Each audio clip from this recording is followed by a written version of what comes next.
Last summer, I flew back to my hometown for a school reunion. It had been almost 3 years since I had graduated from school, and aside from close friends, I had heard nothing from the rest of my classmates. The reunion took place at the school itself, lasting till midnight. I arrived home early that day, giving me time to catch up with my family before I headed down. At the reunion, almost everybody had turned up. There was food, drink, and plenty of time to get up to date with what had been going on in everybody's life. Boys I hadn't seen in ages gave me aggressive hugs and said things like, "Long time no see." Girls I hadn't seen in ages fussed over me in a motherly way, saying things like, "Oh my goodness," and "You're so grown up." Then everybody went round talking to nearly everybody else, asking and answering all manner of questions. For the first 2 hours or so, some of our former teachers who still taught at the school were there, which was nice. They left before sundown.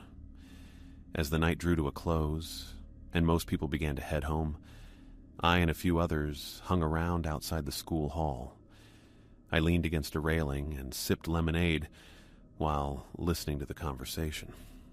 One of the girls asked about a certain boy who hadn't turned up. "He said he couldn't be bothered," explained another. "He says he's going on vacation with his college friends or something." "Typical," someone commented, and they all began to reminisce about how antisocial that particular classmate of ours had been. As they talked, my mind drifted off elsewhere. I tried to think of who else hadn't turned up. Among a few other absentees, one person stood out. Maisie, a tall, quiet girl who had been in many of my classes. "Hey, did any of you see Maisie Heathen?" I posed the question out of the blue. The others quietened down, registered the name, thought about it, and shook their heads. "Nah," said one boy. "But let's be honest, she was probably the least likely to turn up. I mean, she hardly turned up at school some weeks." "Yeah," said one girl sarcastically. "Says the guy who skipped school to play video games. At least she still got respectable grades." "Whoa. No need to get personal." The boy grinned. Her attendance didn't really make a difference anyway. She was naturally smart. "Unlike you, right?" the girl teased him. The others continued bantering while I thought about Maisie. It struck me that she hadn't entered my thoughts for so long. 3 years at university, many miles away with another set of friends in another town, had taken their toll. It felt like all the excitement of student life had made me move on from this small world which was my old school. And in moving on, I'd forgotten so much. "Didn't she go to Oxford or something?" I heard someone ask. I tuned back into the conversation as they were talking about Maisie. Wouldn't be surprised. "I'm pretty sure she applied there." "Yeah, and she got in. I remember seeing Mr. Thompson congratulating her on it." "She was odd," remarked a boy named Joe. "Nice, but sort of in her own world, if you know what I mean." I nodded. I knew what Joe meant. "So, anybody know what she's up to now? Anybody in touch?" asked Joe. We all shrugged. "Maisie went missing last year," said a low voice from a few yards away. We looked to see a man's outline standing in the darkness. He stepped into the light. It was a former classmate, David, who had been eavesdropping from the shadows. "Huh?" I looked at him stupidly, feeling suddenly cold. "She went missing last year," he repeated. "They still haven't found her." We all exchanged uncomfortable glances. "Oh, come off it, David," I heard a girl say. "Stop trying to frighten us." David came and leaned against the railing beside me. "I'm really not trying to be funny," he said. "You know I'm not known for my sense of humor." It was true. David, a lanky kid with glasses, had always been rather serious. Honestly, that's what I heard at least. My parents told me about it around when it happened, last autumn. People were talking about it in church. Her family was stressed. Everybody was trying to console them. Nobody said anything for a while. The party had become noticeably quiet, and people were leaving by the minute. "That's weird," a girl said. "Do you know what happened? How did it happen? Where?" "I don't know the little details, but I do know that she had gone on a trip alone. Apparently, she had wanted to get away from everything for a while. So, she had booked some cottage in the middle of nowhere, gone to live there by herself, and after a few days, vanished." "That's terrible," someone remarked. I don't remember who, as I was too caught up in my own thoughts. Vanished? I wondered. What on earth could have happened? Shortly the gathering dispersed and we all went home. Joe offered me a lift, which I accepted. We hardly spoke, and when he dropped me off, we exchanged short, sincere goodbyes. Something was seriously wrong. Maisie had disappeared and not been found. That in itself was inherently a frightening thing. But I had a nagging feeling that there was something greater behind her disappearance. Something that had been building up over the years. I felt like I knew something about what might have happened. But, for some strange reason, couldn't quite put my finger on what it was. I lay awake that night, trying to think back into the past. Slowly it all came back to me, and when it did, I shivered. Maisie had joined my secondary school in year 13, the final school year. From her first day onwards, she kept to herself. She was a tall, delicately made girl with refined features, with her prominent gray eyes, dainty nose, and flaxen hair neatly bound in a single braid. Most agreed that she was pretty. She usually sat alone in class and spent more time gazing out the window than paying attention to the teacher. In spite of this, she got high marks in most exams, and although she hardly took part in athletics, when she did turn up, she could outrun even most boys. Over time, her reclusiveness earned her disdain from some members of the class. Her high achievement only made them resent her more. I, on the other hand, felt bad whenever I saw her, and more than a little curious to know what was up with her. She never seemed to be all there. It was as if she were constantly engrossed in another, faraway dimension. At the time, I saw it as enigmatic. Now, having thought about it a bit more, I've come to realize that her behavior was troubling, a sign that something was troubling her and wouldn't leave her alone. But as a simple 17-year-old boy, I didn't understand these things. I sometimes told my mother about Maisie's behavior, and she told me to be nice to her and be a gentleman. I remember one particular conversation we had. My father was at work, so it was just me and my mother in the kitchen. "Mom?" I began tentatively. "Yes? You know that girl Maisie?" "Of course I know her. You're always talking about her." "Well, she still hasn't made any friends. She literally doesn't talk." My mother smiled. "And, well, I don't understand girls, and I just find it strange. Do you have any idea what could be the matter with her?" "Really, Daniel, there's no need to pry into people's lives like that. It's nosy." "But I'm sort of concerned, Mom," I said plaintively. "That's sweet of you, but I'm sure you don't need to worry about her. Everyone has their own problems, and I think she'd prefer to keep them to herself." I thought about what my mother said and wondered what kind of problems Maisie might have had. "Do you mean like family problems? Are her parents getting divorced or something?" "Could be, but I doubt it. I've met her parents, and they don't look like they're splitting anytime soon, and they seem to be really nice people." I realized that I had seen them once, too. They had seemed like nice people. They were the sort of gentle, charitable churchgoers who cared a lot about community and never skipped Sunday Mass. Their daughter was different. I figured that whatever was on her mind was something very personal that she hid even from her family. But whatever could that be? My simple masculine brain couldn't get over her mysterious sullenness. "You know," my mother suggested one day, "if you're concerned, you could go talk to her. Perhaps she just feels isolated at this new school. You never know. It might make her feel welcome here." I considered it. "I might do that," I said. "Yeah, I might do that, Mom." I first spoke to Maisie Heathen on the way home from school. I wasn't expecting to cross paths with her, as I had just had after-school detention. I was likely the only one at school apart from the caretaker. It was a chilly, blue-skied evening in October, and the sun had sunk enough to slightly darken one half of the sky. The homeward path cut through farmland at the back of the school, where a path had been demarcated with low wire fences on either side to keep students out of the fields. I noticed Maisie on the path, about 200 yards ahead of me.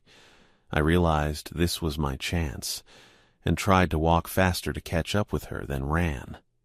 I noticed she looked downwards slightly when she walked, but she moved quickly, and I was a little out of breath when I caught up. That's when something weird happened. When I was about 5 yards behind her, panting like a dog, she heard me and turned around with such a look of fear upon her face I'll never forget.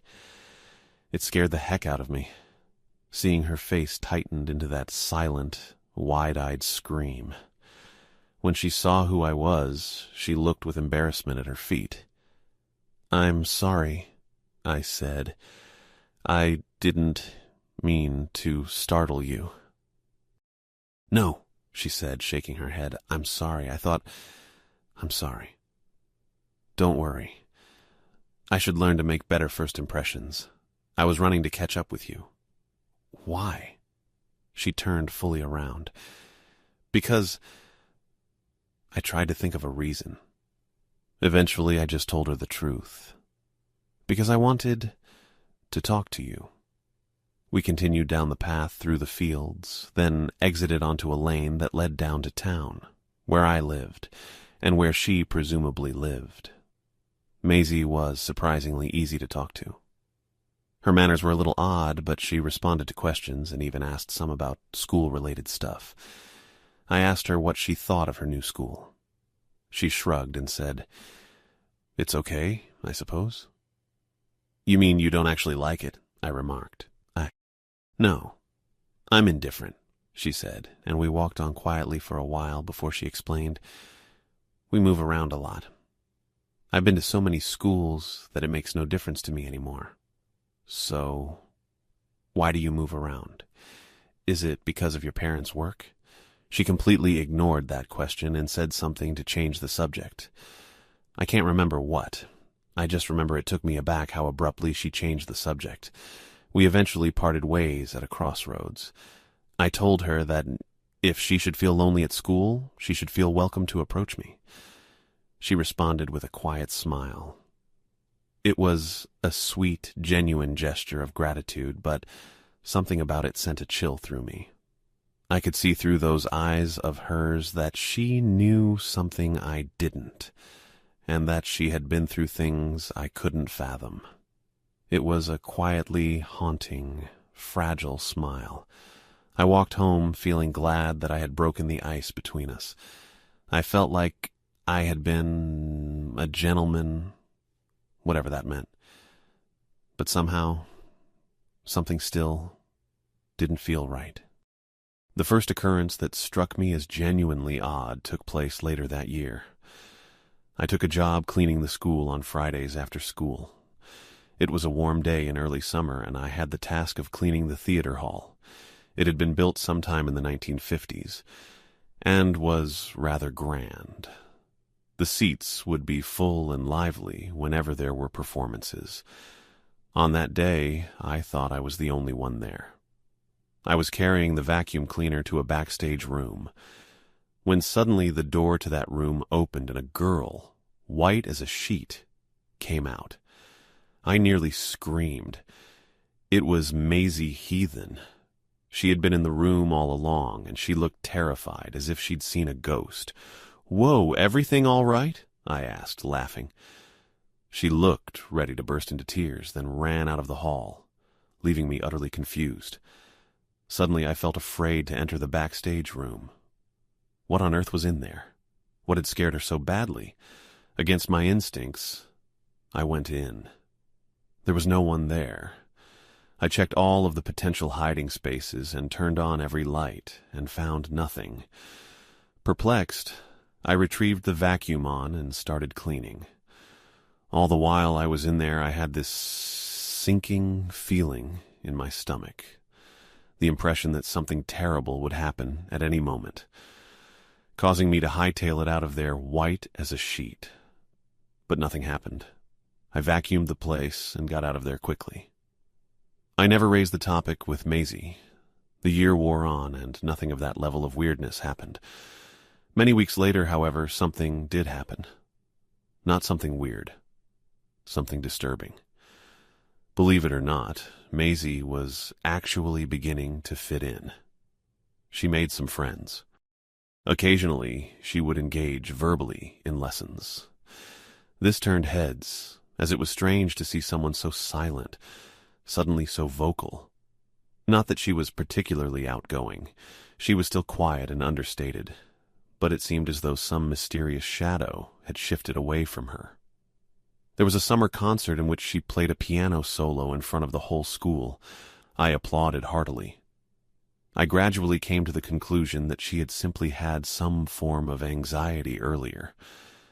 Then, on the last day of term, school finished early. It was a sunny day, and I had been planning on going to the movies with some friends. It turned out they were all going to a nearby nightclub that evening.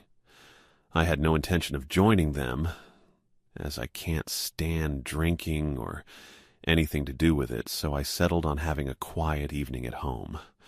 But as I set off along the homeward path through the fields, I noticed Maisie Heathen ahead of me, just as it had been the first time we'd spoken. But it was high summer now, not fall, and the day was cloudless, and she was at ease. "Maisie," I called as I caught up, "do you have a moment?"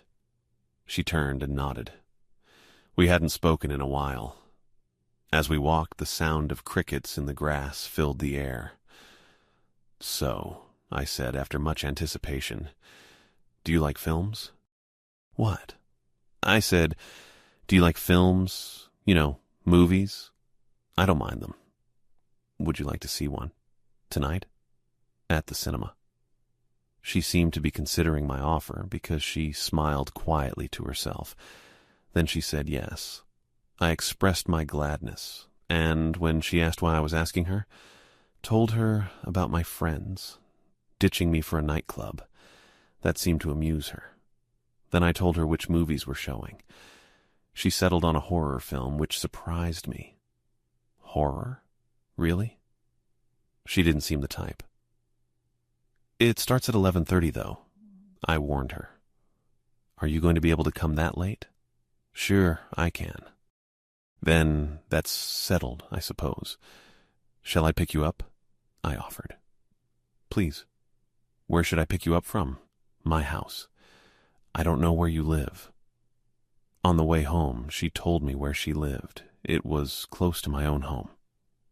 I went home and killed time till night fell.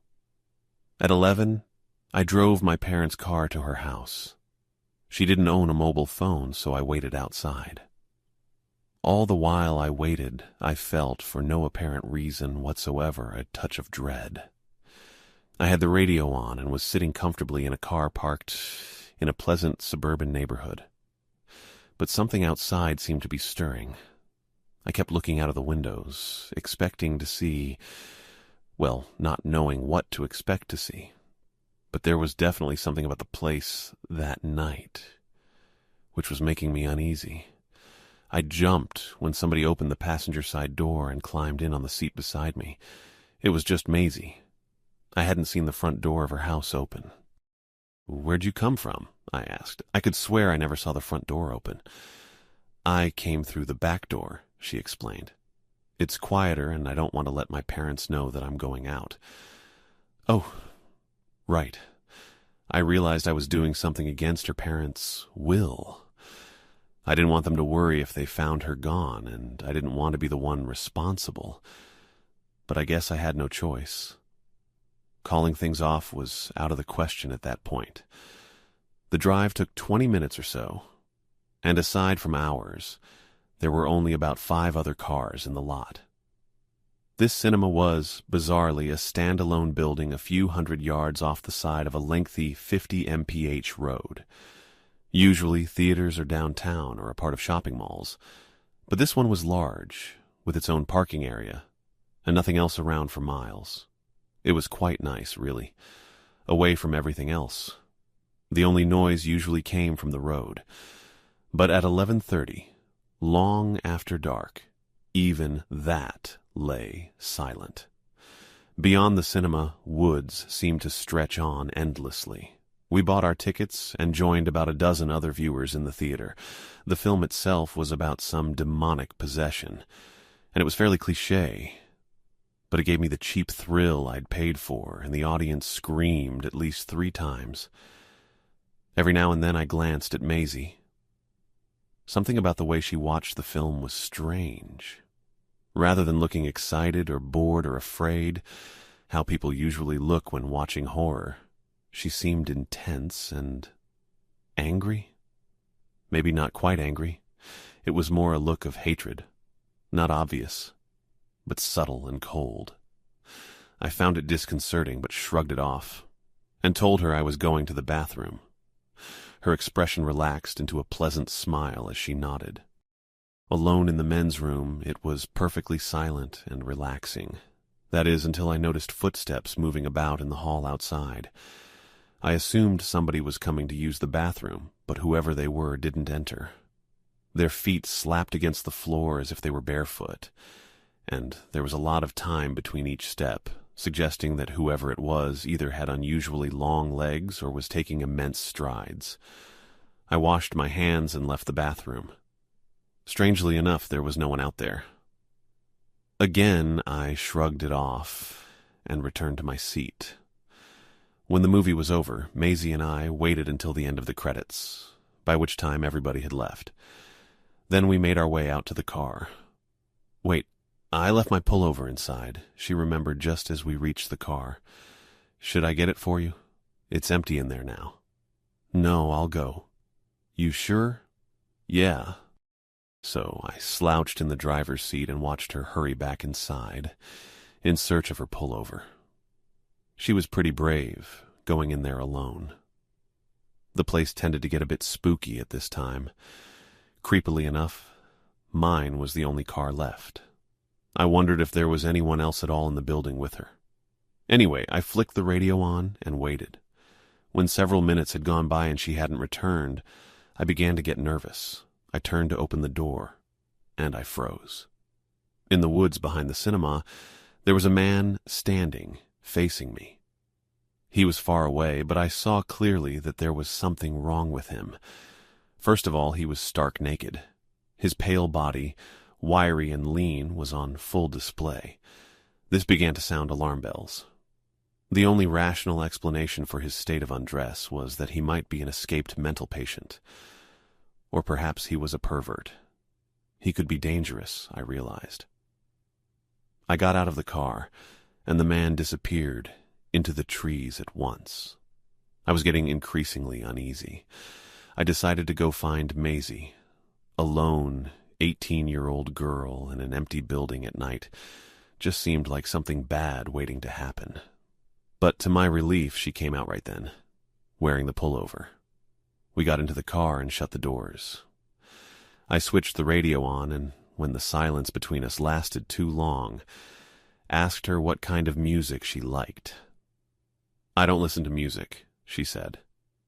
I half expected that answer and shook my head with a laugh. But you play it quite well. She shook her head with a smile. I switched the radio off, remembering the man I had seen. I reckoned this would be a more interesting topic. I told her what I had seen and began to regret it. She became suddenly on edge, asking me where I had seen him. I pointed at the trees. he was no longer there. "I need to get home now," she said, looking me squarely in the face. "Please." "Okay," I acquiesced. I didn't ask any questions. I started up the car and we drove out of there in a hurry. We didn't talk until we had left the theater far behind. I stole glances and saw that she was biting her nails. Something was bothering her. Something about the man's description, perhaps? I had no idea. I just kept driving. Several minutes later, I stopped midway along a country road and got out. "Why are you stopping?" she asked, clearly agitated. "I need some fresh air," I said. It was the truth. "Here?" she asked. Even though we were alone, she continued looking around cautiously. "It's nice here," I explained. "Really, you should come out with me. I cycle along here with friends sometimes." With some hesitation, she joined me. We leaned against the car while looking at the fields, which lay as far as the eye could see on one side of the road. On the other side were thick woods. On that quiet, warm night, it was nice to stand out and simply gaze at the fields. In spite of her earlier unease, Maisie seemed to feel more and more comfortable where we were. Perhaps it was the pleasant view before us, or the fresh air, or perhaps it was the excitement of being out at night. Whatever it was, something made her forget about whatever had frightened her. I told her about how I had once been roughly at this same spot with some friends at sunrise, and how beautiful it had been. Then she opened up and told me about how she was honestly finding living in this town and going to this school. We laughed a little about the antics of our French teacher, and even discussed poetry we were studying. Occasionally, we would say nothing and simply take in the cool night air. During one such silence, I felt a sudden, inexplicable pang of dread. Unsure why, I turned to look back at the road. What I saw flooded me first with confusion, then utter disbelief, and then with relentless, creeping fear. The naked man from the cinema was there, standing less than 100 yards away. How? I wondered. How was he there already? More chilling, however, was the question of why. What did he want? When I had first seen him, I hadn't thought much of him besides that he might be a potentially dangerous pervert. But where he stood in the moonlight, other odd details became clear. He appeared to be very tall, perhaps somewhere between 6 and 7 feet. He was clearly emaciated, apparently suffering from starvation, and yet his thighs and shoulders appeared bulky and disproportionately muscular. There was something disturbing about his face as well. It looked blotchy and deformed, like a melted plastic clown mask. Perhaps it was a mask. From my vantage point, I couldn't tell for certain. I think we should get in the car," I said. "Huh? Why?" she said, turning to me. Then she stiffened, and I knew she had seen him too. "Hey, come on. Get in the car. Quick." I began to breathe heavily. She didn't seem to hear me. She looked as though she were in another dimension. I opened the door and tried to usher her inside, but she was alarmingly firm. The stalker stood still. The more I watched him, the less I thought of him as a person, and the more I thought of him as something else. There was something disturbing and inhuman about his face. His presence stank of raw, otherworldly menace. He moved. He began to sprint. Towards us. Maisie took off. I knew she was fast, but I'd never seen her run like she ran then. It was as though she had been maddened by pure terror and lost control. "Shoot!" I cried, fumbling with the car door. My hands were sweaty and felt weak, as if enfeebled by fear of the stalker. Looking back, I was shocked by waves of cold panic. He was quick, demonically quick. There was no way she could escape him on foot, let alone me. I overtook her in the car and called repeatedly from the window. Hearing me eventually, she got in. Then I put my foot on the gas and drove like there was no tomorrow. I expected to see the stalker in the rearview mirror. Instead, I saw nothing but an empty road. It was as if he had never been there in the first place. I didn't dare say a thing throughout the drive home. My thoughts ran wild and my arms shook on the wheel. We reached our hometown in silence, and it wasn't until I stopped outside her house that she spoke. "No," she whispered. "Take me to your house. I don't want to go home." Sure, I was baffled, but didn't want to fluster her by asking why. "Not a problem." So we drove a few more streets to my house, entered through a back door, climbed the stairs to my room, and closed the door firmly. I drew the curtains and turned on a reading lamp. "Feel free to take the bed. Don't worry. I'll sleep on the armchair." I smiled and felt ridiculous for acting as though nothing had happened. She got under the covers without a word and hid her face in her hair. I settled down, still shaking on my chair. "Don't leave," she said. It was more of a plea, and it made something within me go soft. "Trust me, I won't," I said. That's the last thing she said before, somehow, falling asleep. I sat there for hours trying to make sense of what had happened. Something about that strange man had really shaken Maisie up, so much so that she couldn't sleep in her own home. Why not? Did she think he'd follow her there?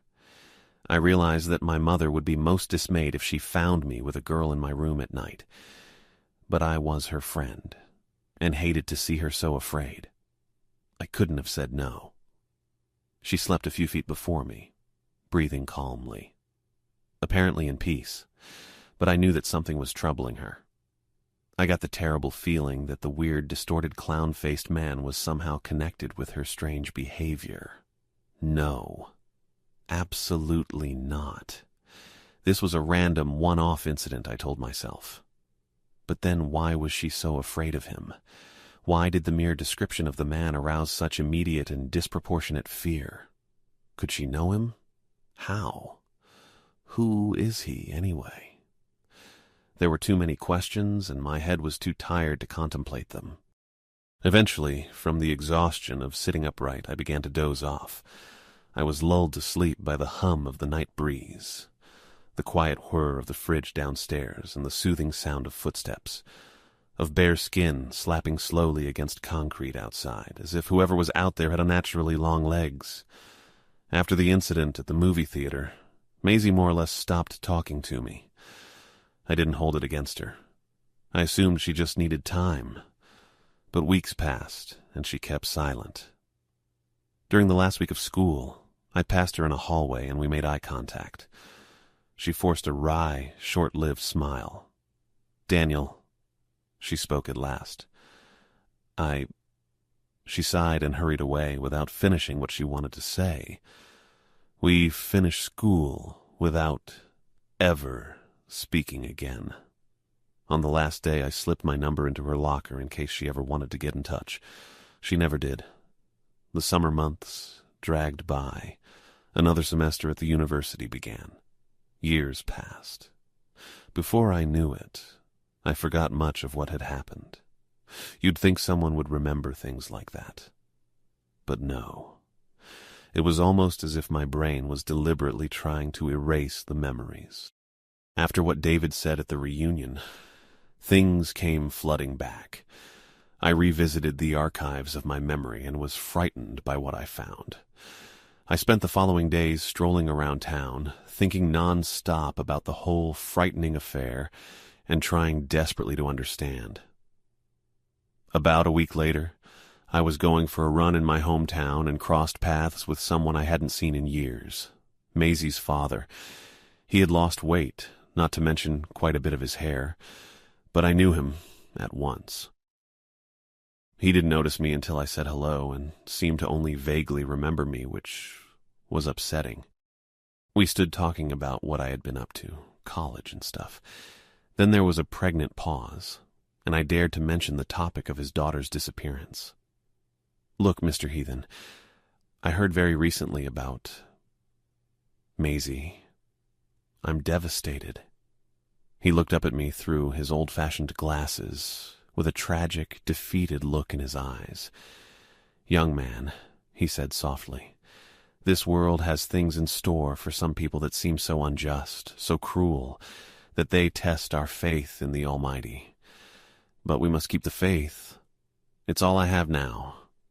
That, and Mrs. Heathen." I waited for him to carry on. Instead, he tenderly took one of my hands in his. It chilled me how frail he seemed for his age. "What's troubling you, boy?" he asked. "You seem to have something on your mind." I do," I admitted. "If you wish, you may tell me. Let us go to the house of God." I didn't know what he meant until he gestured to the church. Evil things won't follow us there. Shortly, we were seated beside one another in the old town church. It was always open and always empty, apart from Sundays when a few regulars would attend. I described to Maisie's father how I had often felt concerned about his daughter. I told him a lot, but I didn't mention the night at the cinema. He listened intently, sighed, and then spoke. "Mrs. Heathen can't bring herself to accept it, but deep down, I know that Maisie was afraid of something. I think you will have noticed that she could sometimes be withdrawn, perhaps a bit unresponsive, as if she were not quite fully present." I nodded. "Well," he continued, "she wasn't always like that." He reached into his breast pocket and handed me a photo. I knew at once that it was his daughter, only she was several years younger than when I had known her. It was a school photo, and she was smiling. It was a carefree, sincere expression, untouched by any underlying anxiety. I'm not sure what it was, but something in her changed when she was 13. I think I know when it happened. You see, we lived for a short time in another part of the country, in a small rural town up north. There were woods near the village that had a reputation for being unwholesome, haunted even. The place had a dark history, according to the locals. Work had brought me there, and we were new in town. Maisie didn't fear the superstitions. One night at a sleepover, she and a few friends she had made at the local school thought it would be exciting to go walking through those woods. "What happened?" I asked. "Nothing happened," he replied, then hesitated. "Not at first, that is. But things began to happen soon after. I don't understand. I fear that something followed her home that night. Something from those woods latched onto her and never let go." "Something?" "Something," he explained. "An evil being, a demon, if you will. Whatever it was, it haunted her, and when we left that town, it followed." He paused a moment, reflecting, then went on. "It was nothing much at first, just nightmares. Then she complained about a presence in the corner of her bedroom. Naturally, that was unsettling, but nothing came of it. We put it down at first to her watching too many horror films. Then she stopped eating. Then she had trouble sleeping. She demanded that we take down the mirrors in our house. We didn't know what to think. I got the first feelings that something unnatural was happening, but I wasn't sure. I never once saw anything unusual with my own eyes, but sometimes I admit I would go into her room at night and feel the hairs stand up on my neck, inexplicably. She would go through phases of extreme paranoia, followed by extended periods of normalcy. But whatever it was kept coming back. "Mr. Heathen," I said, my voice shaking to my surprise, "did she ever describe what this thing looked like?" "Never." Maisie avoided talking about it. I don't know if it even had a visible form. I couldn't help but think of the man outside the cinema, his elongated body, his hideous deformity, his strange, threatening aura. I tried to remove the image from my mind. Her father carried on. "Before she vanished, Maisie rented a waterfront cottage in a remote area. She told nobody about this apart from a university professor whom she trusted. It was a strange thing for her to do. Our family has no affiliation with the area, nor had she been there before, to my knowledge. The cottage was totally isolated, miles from civilization. It was as if she wanted to escape everything. It didn't make sense. Then she didn't return. Police searched the area thoroughly, but there was no trace or clue to be found. No signs of foul play. But they did find one clue. What? Her clothes. They were left in the cottage. The odd thing is that they were not strewn all over the place, as you might expect. Rather, they had been neatly folded and laid on the bed. I had hoped the conversation would help me to better understand the mystery. But the more Maisie's father told me, the more questions I had. "What do you make of it all?" I asked. He replied in a hushed voice. "I think, young man, that this was something from beyond our world. Grief has toughened me, but it pains me when I say this. I think that something evil lured her to that cottage, cut her off from society, and left her vulnerable. Then one day, as she was stranded in that obscure part of the world, it came for her." I saw the old man's eyes watering. He wept at my side for a while. I couldn't do anything. No words of consolation could have helped. He dried his eyes and smiled weakly. "I'm afraid I've got to cut this conversation short," he said remorsefully. "My wife will be waiting, and she's not feeling well." I thanked him and apologized profusely. As he turned to leave, I called out to him, saying I still had his photograph. "Keep it," he said. "What?" "No," I protested. "I couldn't take this." "You seem like a good man," he said, coming back and putting a hand on my shoulder. "You were kind to my daughter and behaved like a gentleman. It would make me glad for you to have that photograph. Mr. Heathen, please, it's nothing. Take care, young man. Never abandon your faith in the Lord." And with that, he turned and was gone. I was left standing in the church alone. Evening was approaching, and shafts of moody golden sunlight shone through the stained glass windows, its rays illuminating the pews and carpets. I peered at the photo in my hand. "What happened to you, Maisie?" I asked aloud. "Where did you go?" For an unnerving moment, I half expected the photograph to answer me. I hurried out of there and ran home. I don't think I'll ever know what happened to Maisie Heathen. As uncomfortable as it makes me, I sometimes believe it really was a demon that was making her life so miserable. I can only hope that someday I'll receive a more rational, logical explanation. Until recently, I had a habit of keeping my dorm room door unlocked, believing, ridiculously, that someday she might come looking for me. I used to sleep with her photograph in a silver frame on my bedside table. As strange as it may sound, it helped to put me at ease. Then, one morning, I woke up to find that someone had entered my room during the night and stolen the photo. What I found most unnerving is that they took nothing else, not even the frame.